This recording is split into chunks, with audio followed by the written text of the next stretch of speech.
Good morning, good afternoon, good evening, wherever you are today in the world. My name is Dana Bradley, and I am a trustee with the Schinzel-Giedion Syndrome Foundation, and I'm going to facilitate today's conversation. So welcome back to the third and final day of our family conference. Thank you all for attending. Just a few reminders before we get started.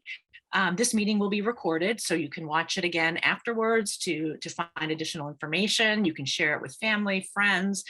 We do encourage you to do that so that we can increase the awareness of SGS. There will be a Q&A after each presentation, so you can add a question in the chat. You can raise your hand at the end of each session. You can just speak up and ask a question. Any of those are fine for us. And we'd love you to have your camera on. If you feel comfortable with bringing yourself up on the camera, that would be great as well. All right, so we've had a very interesting couple of days, and now I can't change.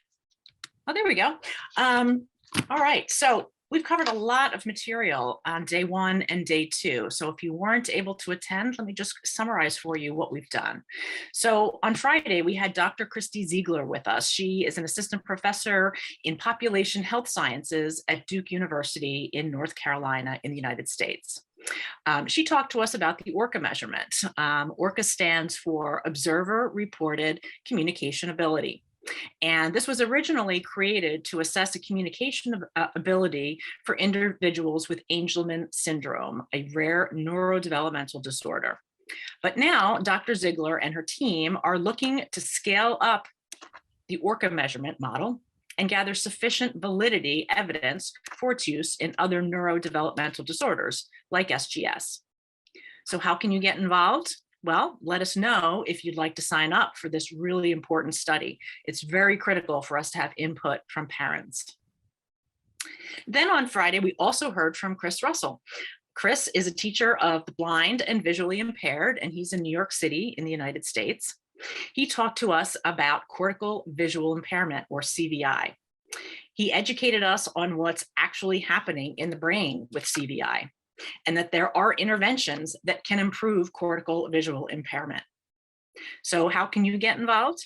Well, he shared with us some really great resources on Friday that you can use to help improve your child's vision and ultimately their quality of life. We'll be sharing those resources with you after the conference. Then yesterday, we heard from Dr. Jessica Dewis. She is a pediatric geneticist and special care pediatrician at Children's Hospital, Colorado in the United States. She went in depth talking to us about genetics of SGS, and she also talked about the work she's doing on standard of care guidelines for SGS. So what are standard of care guidelines? Well, they're guidelines that are generally accepted in the medical community for the treatment of a disease or a condition. And this is meant, she's going to actually publish this literature, and this is going to be meant to help any doctor, wherever they are in the world, to help manage the care and treat our children with SGS. And then we wrapped up yesterday with Anna Fangmeyer. She is a master's of genetic counseling student at Vanderbilt University in Tennessee in the United States. She's working on a disease concept study for SGS. So she's looking to better understand the symptoms of SGS by talking with families, clinicians, and educators. Why is this important? Well, it's going to help guide clinical trial endpoints. It's going to help guide medical management of SGS. And these results are also going to be published in literature, again, helping to raise awareness of SGS and help in the medical management of SGS. So how can you get involved? Well, you can let us know if you'd like to be interviewed by Anna. It's a 60 to 90 minute conversation. She wants to hear from you about your children or about your child. And I'm going to be partnering with her, and hopefully we'll be able to join many of these conversations. And I'd love to hear the stories of your children. All right, so that's what we learned the past couple of days. So what do we have in store for today? Well, we're going to focus on the SGS patient registry, and we're going to look ahead, what's going to happen with the foundation over the next 12 months. So in the patient registry, we're going to have Dr. Terry Jo Bichell talk to us about the importance of patient registries. And then we're going to have Nuala Summerfield, the chair of the SGS Foundation, walk us through the SGS patient registry on our Matrix platform. Her conversation is going to give you a good sense for how the registry works and what kind of information that you're going to input in order to participate. So let's move right into Dr. Terry Jo's conversation. So I'd like to introduce her. Terry Jo Bichell worked, and she is with us, right, Nuala? Very well. Yes, Terry Jo's here. All right. So Terry Jo worked as a documentary filmmaker in the early days of videotape, then became a public health nurse midwife after filming a difficult birth in West Africa. When her youngest child, Lou, was diagnosed with Angelman syndrome, she switched from midwifery to clinical research on Angelman syndrome. Eventually, she went back to school to earn a PhD in neuroscience from Vanderbilt University in an effort to find treatments for her son. She was the founding director of the Angelman Biomarkers and Outcome Measures Alliance until 2018. In 2019, Dr. Bichell founded a nonprofit called COMBINEDBrain. Combined stands for Consortium of Outcome Measures and Biomarkers for Neurodevelopment Disorders. And this organization is meant to assist other rare and ultra rare neurogenetic disorders with clinical trial preparation. Now, our organization, the SGS Foundation, is an active member of COMBINEDBrain and is very grateful for the opportunities that this membership has afforded us, including the ORCA study that we heard about on Friday, the disease concept study, which we heard about yesterday, and the biorepository and our patient registry and natural history study on the Matrix platform. I've had the pleasure to work with Dr. Bichell over the last few months on a few of these projects, and she's definitely an amazing leader. So we're excited to hear in this next talk how collecting health information about our children in the SGS patient registry will help us work towards developing new life-changing treatments for SGS. So it's my pleasure to now hand it over to Dr. Bichell. So I'm going to stop sharing my screen, and Dr. Bichell, you can share yours. Okay, thank you so much for having me. It's been really fantastic to work with the Schinzel-Giedion Foundation. I am sitting next to my son. I don't have childcare this morning, so he's being very quiet, and I hope that's okay with you all. Lou is welcome to join us. Okay, thank you. He's waving at all of you. He knows from Zoom, from all these months of meetings and years at this point. So anyway, I'm going to talk today about how information is power. And it really is. When you are a patient with a rare disease, you feel pretty isolated and pretty powerless. And how you can get your power back is to find other people and other families who are dealing with the same issues as you are.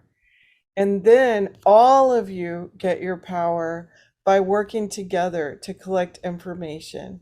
And then we go at one step further to do that with a whole bunch of different disorders, similar disorders, all gathered together. So we are, as Dana just mentioned, a consortium. COMBINEDBrain is led by patient advocacy foundations. So the leaders of the advocacy foundations that are trying to help all their own disorders get treatments are actually our members who participate on our board and help us make decisions about what we're going to do next. We work with doctors, with clinicians, with researchers, and with pharmaceutical firms. Our whole point is to get treatment as fast as possible to each of the kids with each of these disorders by working together.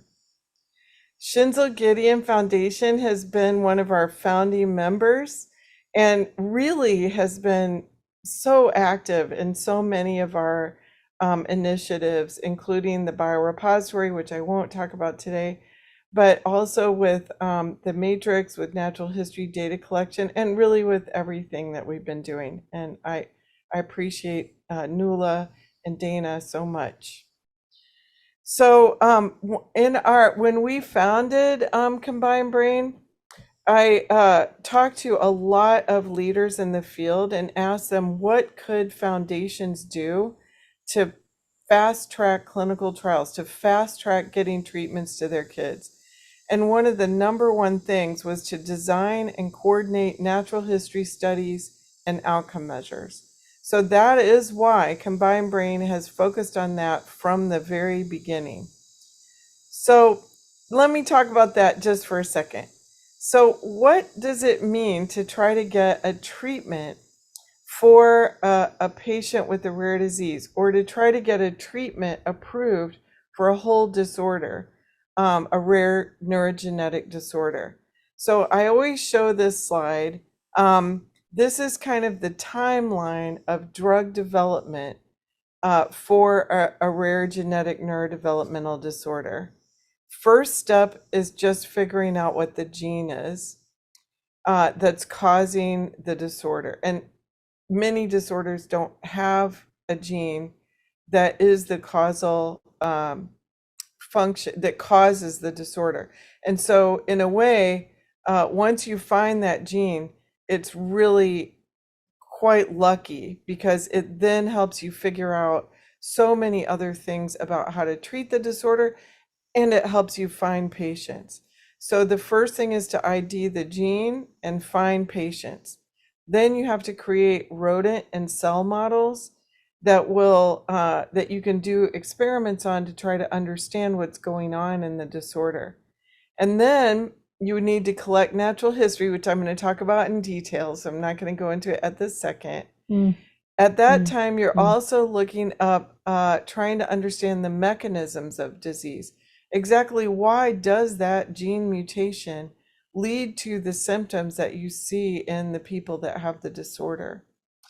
And once you have enough people that you've identified and enough families that you can talk to, then you can do studies on conceptual models, disease concepts, the burden of disease. You can start to try to understand what biomarkers there might be for a disorder. And then you can start to develop surveys, specific surveys, or see if you can use surveys that are used in other disorders to try to see whether a treatment is helping your child or the person or not. And then you go to animal models to make sure that drugs are actually safe in animals. And then finally, at that point, you're ready to go talk to the FDA and design your clinical trials and try to get approval for a drug. And the FDA being the American Food and Drug Association. And of course, there are different FDA type organizations and government agencies in Europe and Canada and other countries in the world. So what are the problems in this whole timeline? So I forgot to say something very important. What I forgot to say is that everything on top of this line is really what the foundation can do. And everything below this line is really what researchers, clinicians, and industry can do. But none can work without the other. So in order to know what the mechanisms of disease are and design drugs, clinicians and researchers have to understand what's happening in the human beings. In order to understand how to design clinical trials, we need to understand what matters to the families and what matters to the people who have the disorder. And here on top of the line, these are the kind of studies and the kind of work that are not often funded by government or by academic institutions or even by industry. So these are the types of projects that foundations really are key in working on. Can't believe I almost forgot to say that. So this is how studies have been done in the past. So I know that by my own personal experience, bad experience. The way we originally designed treatments for people with Angelman syndrome which is what my son has, who's sitting next to me right now. The way we first did that was we made our beautiful mouse models of Angelman syndrome, and we measured how they could stay on a rotating rod, and could they run through these certain mazes, and we measured different things in the mouse. And then we found treatments that really helped those things in the mouse. Well, the problem is they don't really help. Most people aren't spending a lot of time running on rotating rods or going through these specific mazes. And so, in fact, the treatments that we use that help the Angelman mouse reverse what we found in the mouse, they didn't really help the people with Angelman syndrome. And so what happened was, when we centered all of our research on the mice, our initial clinical trials failed. So we had to reorganize everything, and not just us, not just the Angelman field. Really, the whole rare disease treatment field changed in the last 5 years, 5 to 10 years, and became actually focused on the people, which is revolutionary and obvious to anybody who's actually got a kid with a rare disease. But it was really revolutionary for the medical field and for the drug development field. So now, if you have patients in the center of your drug development, there's a problem. You actually have to talk to patients. You actually have to find out what patients think. You actually have to survey patients, find out what their children are doing, what matters to their child, what matters to the mom and the dad and the caregiver. So now this changes everything. And so what we do now is we first find out what matters to the patient, then we collect natural history on what really matters. Then we see if we can measure those things in the animal models. And then we figure out how to measure whether a treatment's working or not in clinical trials. Then when we go to the FDA to get a drug through clinical trial, we have a much better chance of getting the drug approved. So when you look at Schinzel-Giedion, you can see, I mean, in 1978, when it was first identified, there was a lot of power in the fact that there were 2 children in one family. And those 2 children were a key to what was going on with Schinzel-Giedion, to the idea that it might actually be a genetic issue. And so there was a lot of power in that first family, in those first 2 kids in 1978. And then think about how much power there was in the years after that. In 1990, when there were more cases published, in more case reports up until just this year, when there were 2 more cases published in Japan, and so many case reports in between that have been published about Schinzel-Giedion. Each time we learn more about more patients with Schinzel-Giedion, we get an idea about what do those gene mutations really do. We get an idea about what really are the repercussions of that disorder. What could we possibly treat? What are the symptoms in Schinzel-Giedion? Every single time there's a new paper published with a new case report, it gives more information to the whole field. So if we have all these case reports coming out, what's the point of that? What's the difference between having case reports, which is fantastic? Every time they're published, it's great. And what's the difference between a registry and a natural history study? I noticed that you're calling it a registry on your website. And so my presentation right now is going to be actually a little bit contradictory to that, but I think it's really important. The difference between a registry and case reports and natural history. So a registry is a point in time, and so is a case report. A case report is a point in time. So it's where you I call Emma Hudson. I can see her on my screen. And I ask her questions about her child at that moment. Or Nula's child goes to the hospital, goes to the doctor, and gets treatment in that particular day. Oh, it looks like there's background noise coming through from somebody. Not me for a change. Anyway, so I might actually have Karina. I think Karina has a child also with Schinzel-Giedion. We might collect all the medical records on her child to that point. And that will then give us a picture of things going on with that child to that point. But it doesn't tell us about the same things and how they change over time. So natural history is the most powerful information that you can have as a rare disease patient.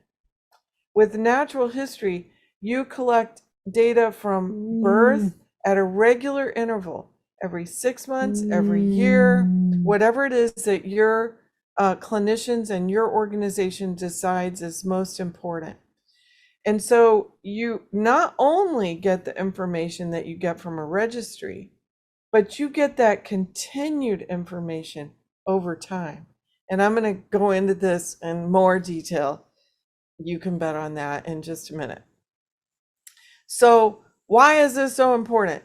Well, one thing, our FDA, and again, I'm in North America and I'm in the United States, so I'm going to focus on the FDA, but there are, of course, all these other agencies, and they all work together and they all overlap. So if I say something about our FDA, it's most likely very true about all the international drug approval agencies as well. But in recently, so really only 5 years ago, was when the FDA actually got the idea that patients might really be important. And that's when they first published the first guidance. And these guidances are kind of like the rule book. So the FDA publishes these rule books, and then anyone who wants to develop drugs for anything, they really need to follow these rules if they want to get their drug approved. And so they put out these new rules starting in 2017 that guided industry and academics in how do you actually talk to patients? How do you actually find out information from patients that can be considered as scientifically valuable in looking for drug development? And so these guidances are really sort of my personal Bible that I have to follow all day about how we do work in rare disease. And one of the main things that they published in 2017 was very important, and that is that it's necessary to do disease concept mapping, that is the scientific way to understand what really matters to patients. So you heard about that from Anna Fangmeyer yesterday, and you heard about it for a minute from Dana Bradley this morning already about what that there is a disease concept study coming up for Schinzel-Giedion, and those are very, very important studies. How they are done, I really won't go into detail since Anna already talked about it. They involve interviewing people, just interviewing them about their lives. Instead of having a kid come into a clinic and the doctor examines them, if a neurologist, usually they'll examine for neurology. Some neurologists will do a whole exam, but they almost always focus on neurology if they're a neurologist. And if they're a gastroenterologist, they're going to focus on the gut. And if they're a urologist, they're going to focus on the kidney, etc. So what this is instead looking at the whole person, and not just the whole person, the whole family. So what this is interviewing you to really find out what your life is like, what matters to you. So I had the privilege on working on a couple of the early ones on Angelman syndrome, and that's how we've now taken that model to look at other disorders. So the first step we do is to make a draft disease concept model. And that's what COMBINEDBrain has already done for Schinzel-Giedion. And what that means is we get everything we can from the literature. What's been published in all those case reports? What have all the doctors talked about? What has come out so far in the medical literature about Schinzel-Giedion? And so we've worked on that, and Anna Fangmeyer is also working on that. And then looking for things that might not be yet mentioned in the literature. But really, we don't know what matters to patients from literature, because almost all that literature has been published by those doctors, by the neurologists and the gastroenterologists and the urologists, and each from their own point of view. Don't get me wrong. Some of my best friends are neurologists, gastroenterologists, and urologists, and they mean really well, but we all look at life through our own lenses. And so this is different because it's through the patient's lens.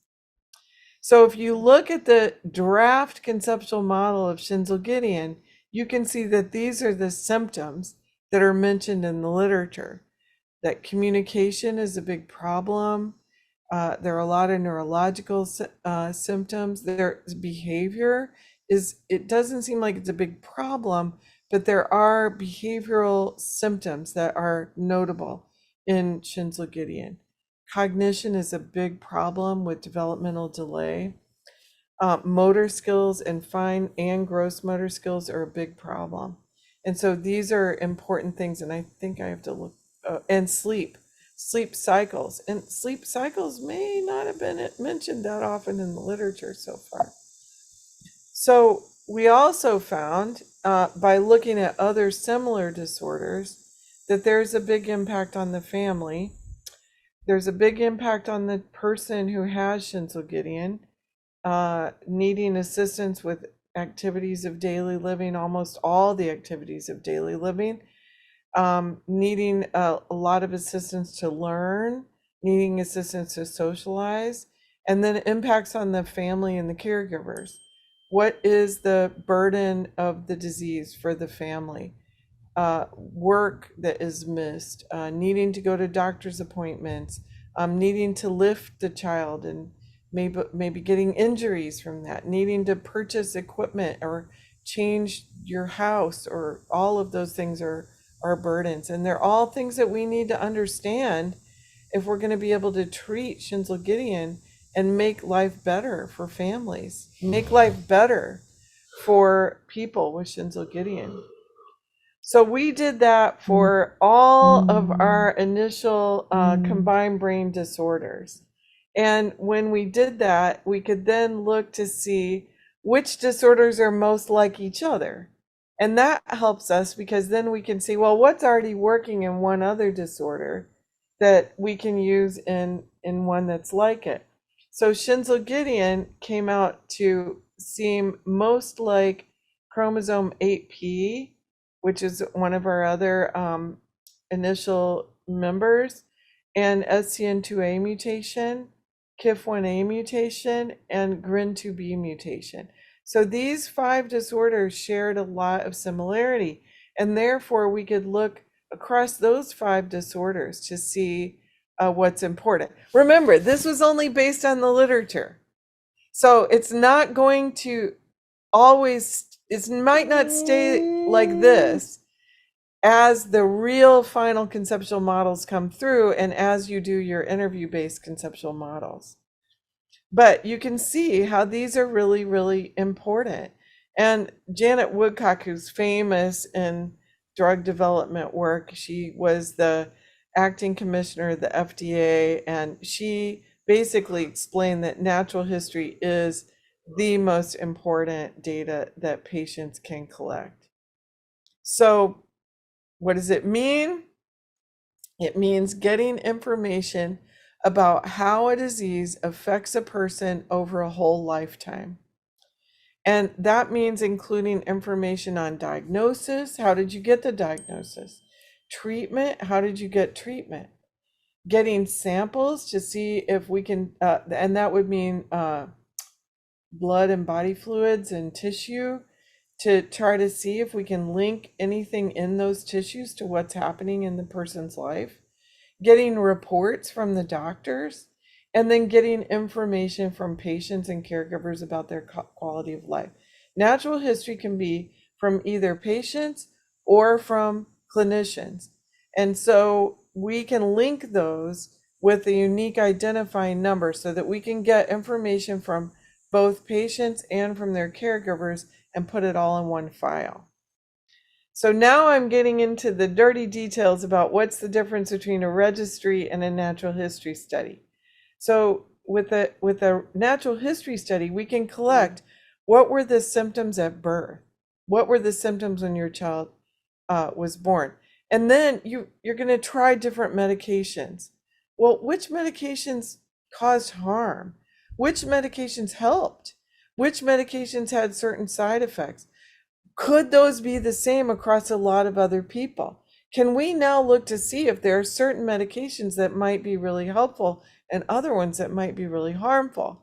And can that even help us develop better medications? What are the symptoms at 1 year old? What has changed since birth? What are the symptoms at 2 year old? Is there a time when it seems that the child can turn his or her head to specific things? When does that start, if that starts? Is there a time when the child has respiratory issues? When does that start? And what helps those respiratory issues? These are all the kinds of things that we can ask when we do a natural history trial. So that kind of work is what has been leading to this kind of conclusion that you all have made with what you've learned so far, that there are certain mutations that are much more severe, certain mutations that are atypical, and other mutations that have a more moderate phenotype. But what do all these people have in common?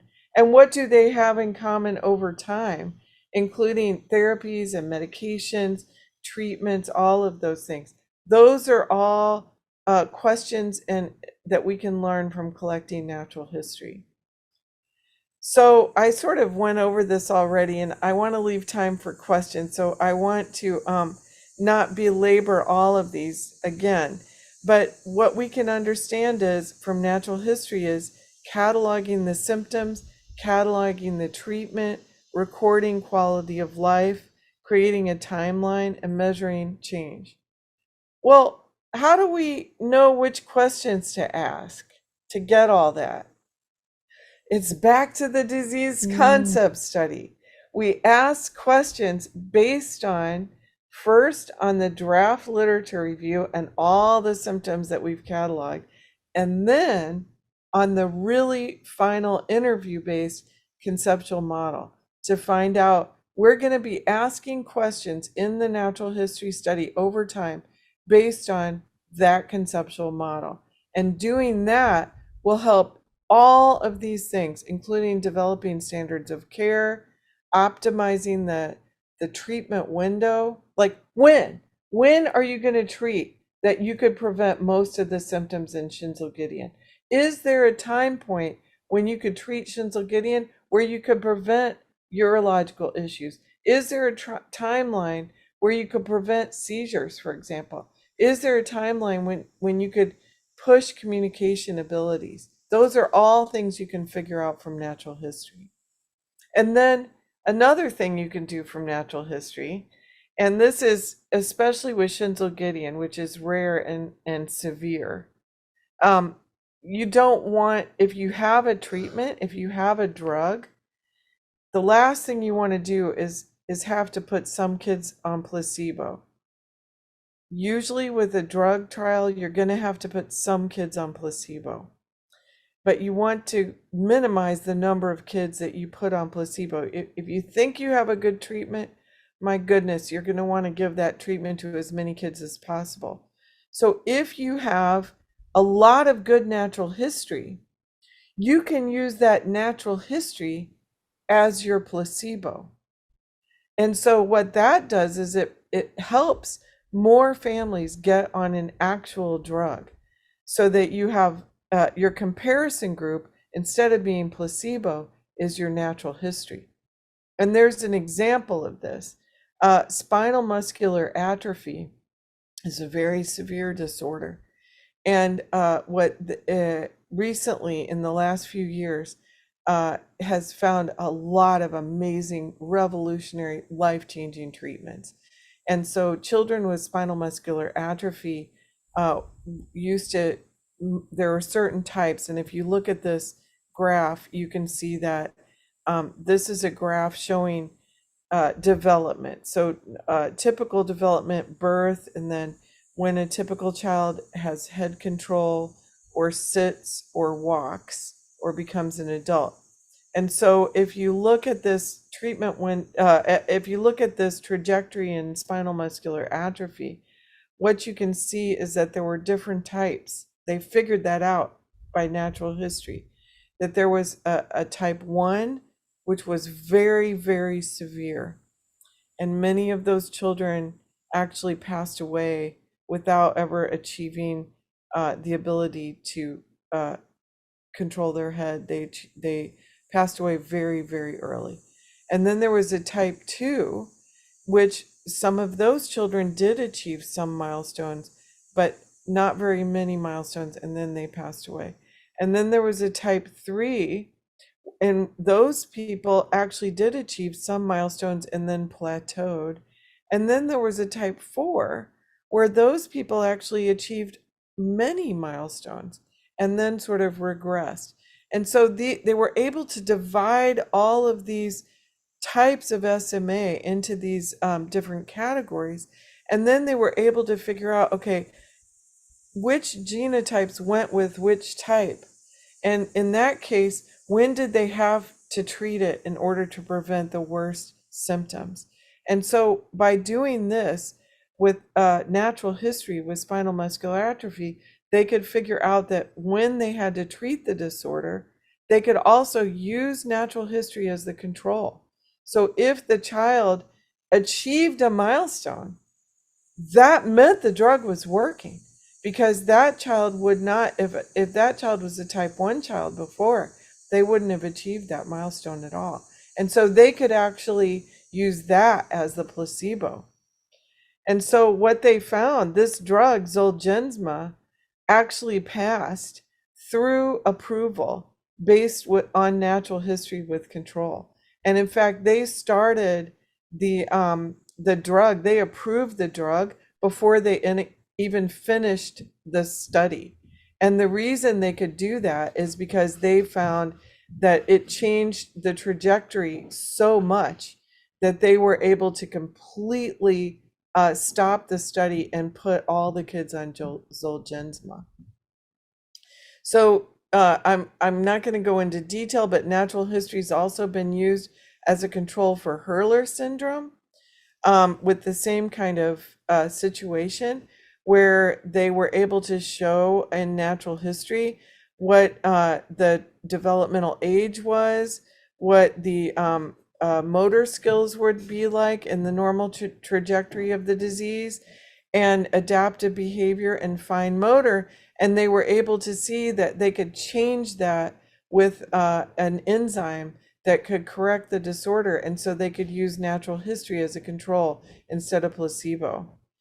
And even Angelman syndrome, hold on one second, somebody's walking in right now. I just want to let them know I'm giving a speech, don't make noise, thank you.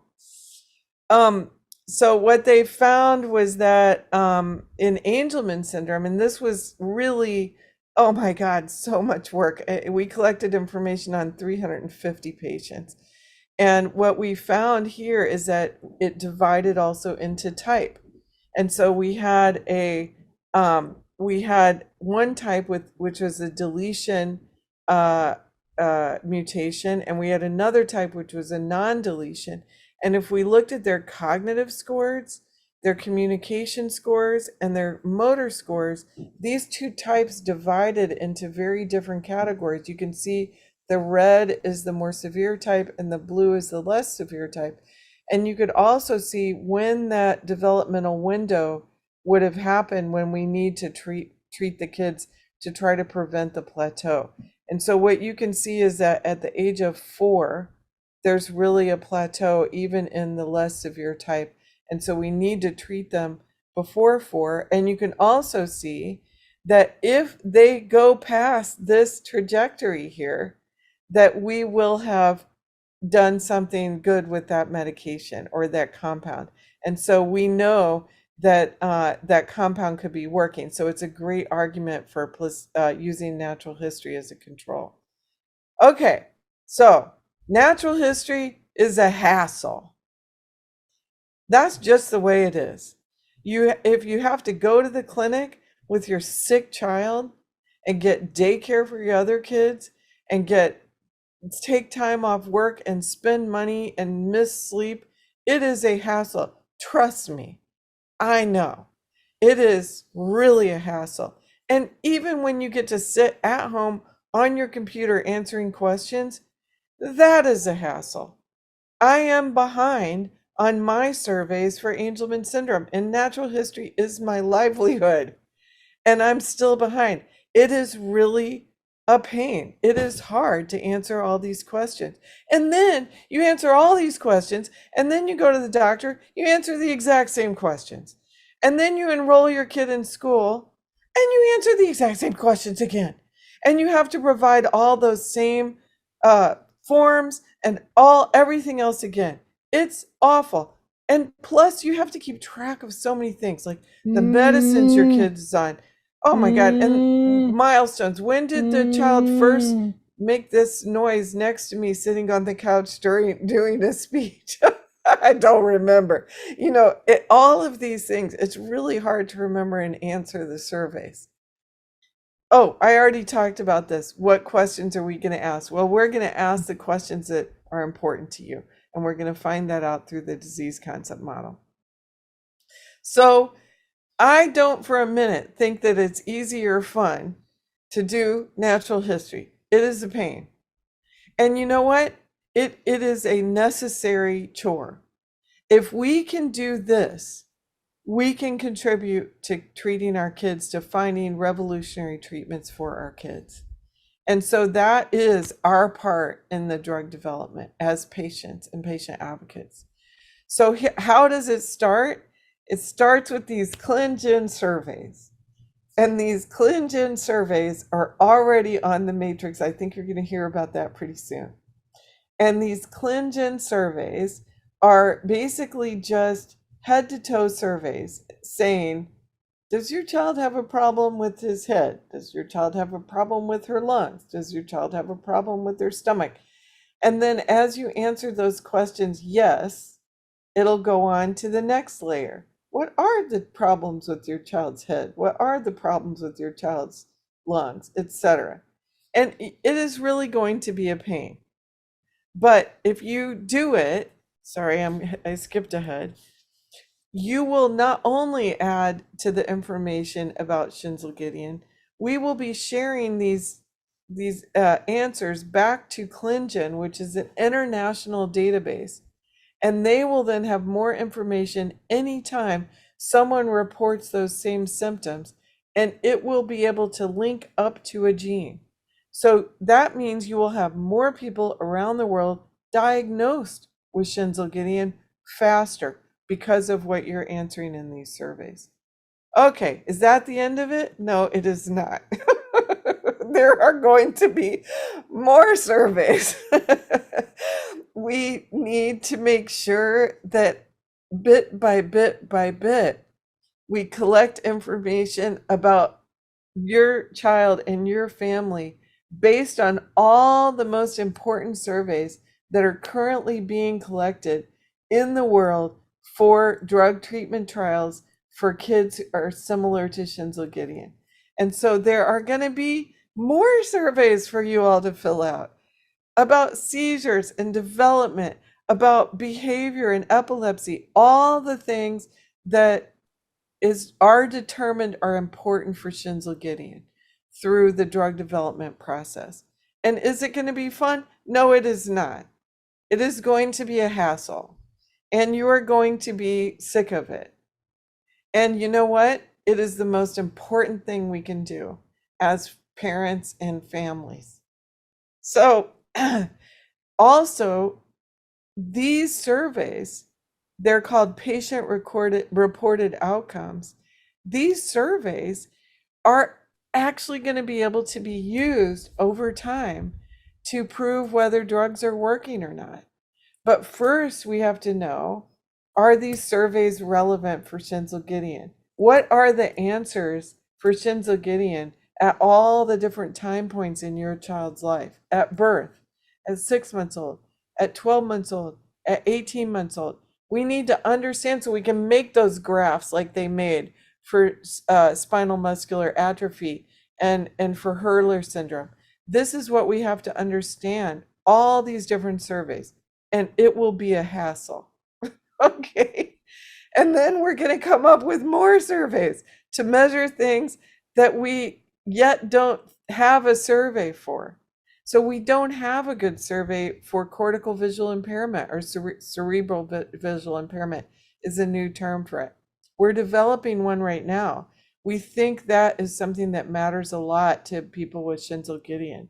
And so there'll be new surveys that need to be added. And we'll be asking surveys on all these different subjects. And we need to make sure that they're sensitive. So you might answer these surveys, and it might be really hard at first, because the way you'll answer it, they might say, can your child walk? And you have to say no. Can your child say a word? And you have to say no. And these are really hard to fill out and say no all the time. But we want to learn to detect what your child can do. And we want to learn to detect what your child can do, and if we can detect improvement in what your child can do. And so sometimes at the beginning, you might hate these surveys, because you might say, these surveys are really not measuring what my child can do. But we need that information in order to ask better questions to fill out the whole picture of what your child can do. And so that's one reason why we're working on this survey called the ORCA, which I think you heard about already on day one, to find out how your child can communicate and how we can figure out whether your child's understanding the world around him or her, and whether your child's responding to the world around him or her. So we're working on all these measures: communication, cortical visual impairment, tracking seizures, maybe new measures about neurostorms, maybe measures about gastrointestinal issues. All of these things will be able to be collected through the matrix. And we have a whole nother project called the InStone Project that Schinzel-Giedion is really one of the groups that we're hoping to focus on when we get the InStone Project going. And that is to be measuring the tiniest little improvements, the tiny little things that you can see that your child can do better when he has a new treatment or she has a new treatment than he could or she could before the treatment. So the power is in your hands, literally in your fingertips, as you get on the computer and fill out these surveys on the matrix. The power is in your hand, and you are going to hear how to actually do the matrix very shortly. And that is the conclusion of my presentation. I have given you exactly 5 minutes for questions. So I'm sorry about that, but I hope that if you have any questions, you'll feel free to get a hold of me through Dana or Nuala, or get a hold of me directly. And I thank all the people who are involved in Schinzel-Giedion and in natural history collection for Schinzel-Giedion, and all the work that has been done. So that is all I have to say. So we do have some questions, Dr. Bichell. So let me start. So can you give us a sense for how many children need to fill out these surveys in order for us to have enough information that's valid for researchers? You mean the surveys on the disease concept, or the surveys on the natural history? Well, probably both, I guess. Let's start with the natural history. The natural history.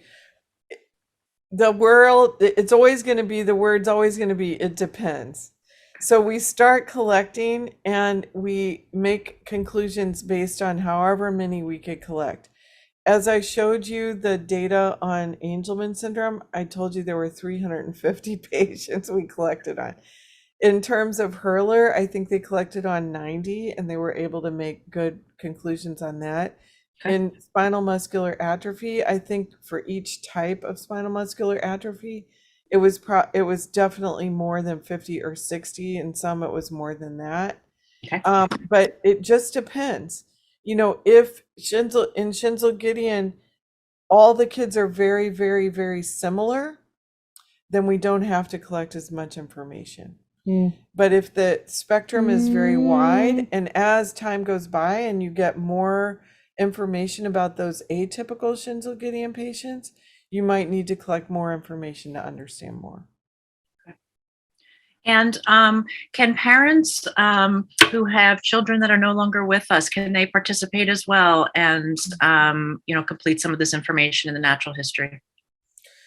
They really can. And even though it will be all looking back and retrospective, whatever they can enter into the registry is going to be really important information.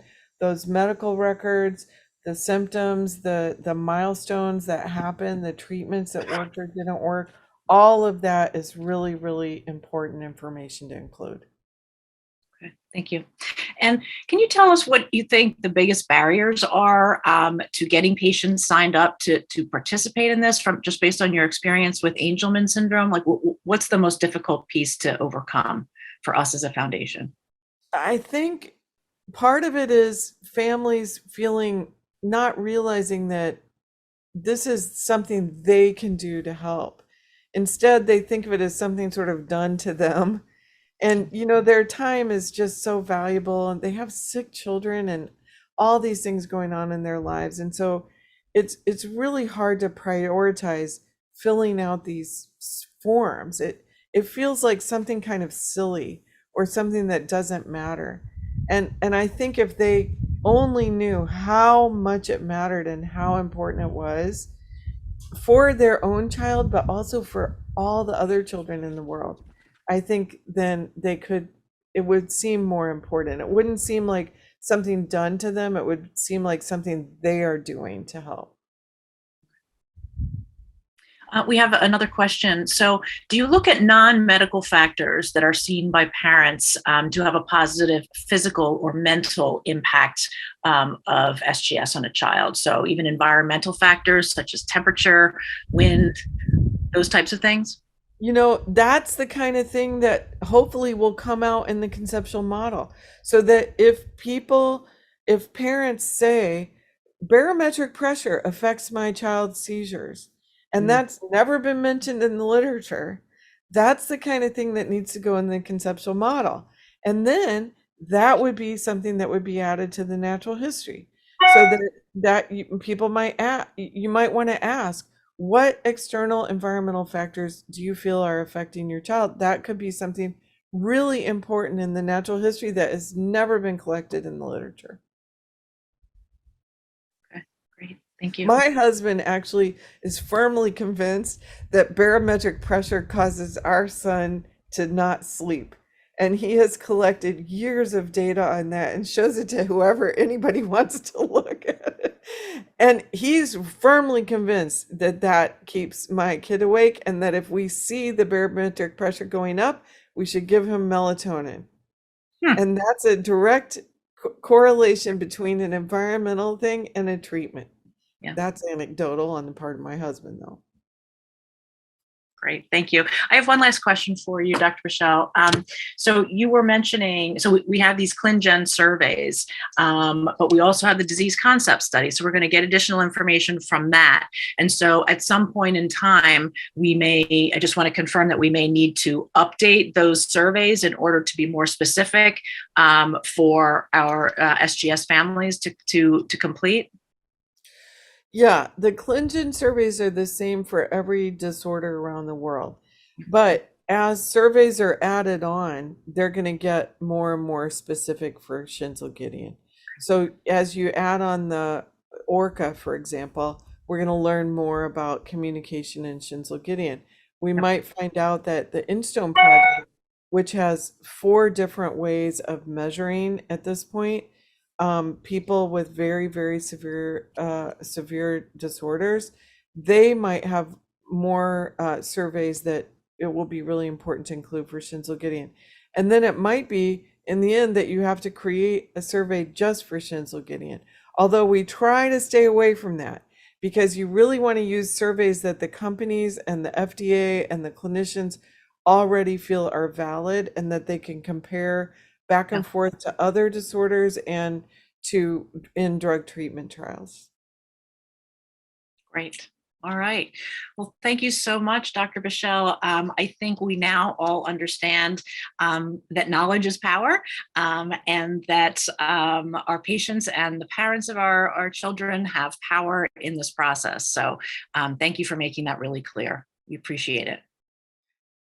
I'm sure you'll agree that Terry Jo Bichell's enthusiasm for collecting patient data from individuals with rare disease is both inspiring and infectious. And Terry Jo has a really unique perspective as both a parent of a child with a rare neurodevelopmental disorder, Angelman syndrome, and as a neuroscientist herself. So she really sees the importance of collecting this health information from both sides, and how collecting this data will help us work towards new treatments and maybe even one day a cure for Schinzel-Giedion syndrome.